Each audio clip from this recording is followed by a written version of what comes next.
Salut à tous et à toutes, j'espère que tout le monde va bien. Aujourd'hui, on se retrouve dans un nouveau tuto où je vais t'apprendre à recréer une lumière artificielle directement dans DaVinci Resolve. Donc pour faire cet effet, tout va se passer dans la partie colorimétrie de DaVinci. Donc le premier nœud, c'est un Cinematic Haze et ensuite sur le second nœud, on va utiliser l'outil Relight. Et en ce moment, je poste pas trop sur YouTube, la raison elle est plus que simple, c'est que je suis en train d'organiser, enfin de tourner et de monter un documentaire sur les pompes funèbres qui va bientôt sortir. Là, je pense qu'il va sortir à peu près dans un mois. Mais voilà, en tout cas, je vais reprendre un rythme sur les tutos. Donc pour commencer, vous allez dans votre page de colorimétrie. Donc là, vous faites Option S pour créer un nœud. Celui-là, on va le renommer, donc on va changer de libellé, ça va être notre Relight. Donc ensuite, vous allez créer un nouveau nœud et ici, ça va être notre Deep Map. Donc sur notre nœud Relight, vous allez dans votre effet, dans votre bibliothèque d'effets et vous allez glisser votre effet Relight sur votre nœud Relight. Donc là, comme vous pouvez le voir, il y a trois options. Il y a l'option directionnelle, source ponctuelle et spotlight. Donc ça, tout dépend de quel effet vous voulez donner à votre interview ou de comment vous voulez rattraper votre plan. Ça à vous de voir en fonction de votre cas.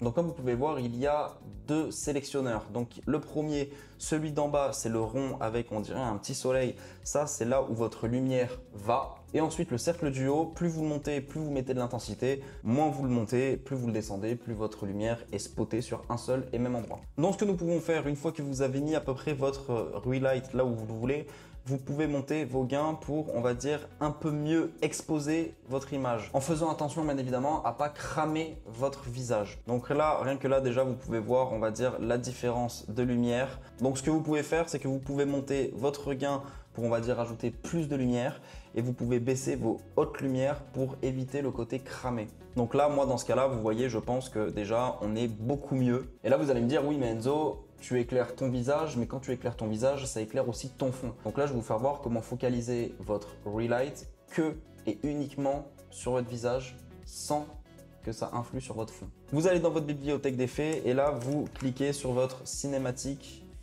Haze et vous le faites glisser sur le nœud que vous avez préalablement fait et dédié à cet effet-là. Ensuite, vous reliez votre in à votre nœud où dedans vous avez mis votre Cinematic Haze. Vous sélectionnez votre nœud et vous faites Shift H pour avoir justement le sélectionneur d'effets. Et là, vous voyez petit à petit, en touchant vos Far Limit et Near Limit, on arrive à trouver et à détourer uniquement ma silhouette et c'est ça qu'on veut. Ensuite, vous cliquez sur Advanced Control et vous faites Post Processing et le Post Filter, vous le montez à balle. Donc là, comme vous pouvez le voir, une fois le Post Filter poussé à bloc, en fait, si vous voulez, vous avez beaucoup plus de détails dans votre détourage. Donc en gros, pour vous faire voir la différence, là, c'est avant, donc vous voyez que mon background est quand même vachement éclairé et si je prends le in et que je le relie, là, vous voyez que c'est vraiment centralisé, on va dire, uniquement sur le visage. Donc vous voyez, si je désactive mon Deep Map, vous voyez la différence?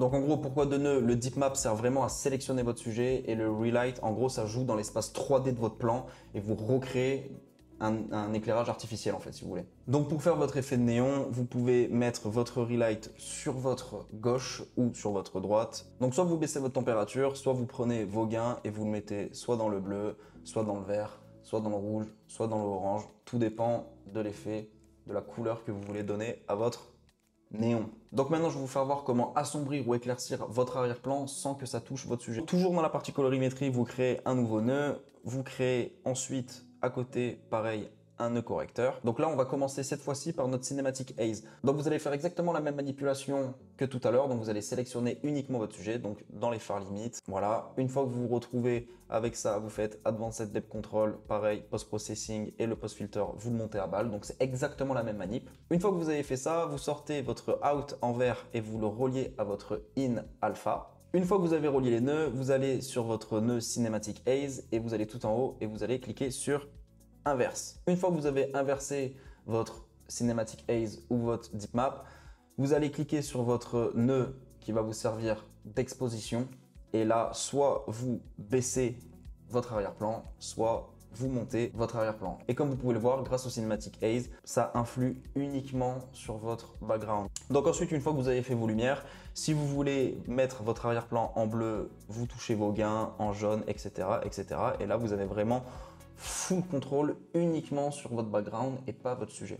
Donc ensuite, si vous voulez en même temps rééclairer votre sujet et rééclairer votre background, enfin du moins tout mettre à niveau, moi ce que je vous conseille de faire, c'est commencer par votre background parce que c'est le truc qui bouffe le moins d'énergie. Une fois que vous avez fait votre fond, vous sélectionnez vos nœuds, vous faites clic droit et vous allez dans créer un nœud composé. Ça va vous créer un nœud composé, en fait ça va vous mettre vos deux nœuds dans un seul et même nœud. Et à partir de ce moment-là, vous pouvez répéter l'étape d'avant uniquement sur votre sujet. Et là, comme ça, vous avez votre fond et votre sujet. Donc voilà, c'était un petit tuto simple, histoire qu'on se remette un peu dans le bain des vidéos YouTube. N'hésitez pas à liker, commenter et partager cette vidéo. Et moi, je vous dis à la prochaine pour une nouvelle vidéo. Salut les potes!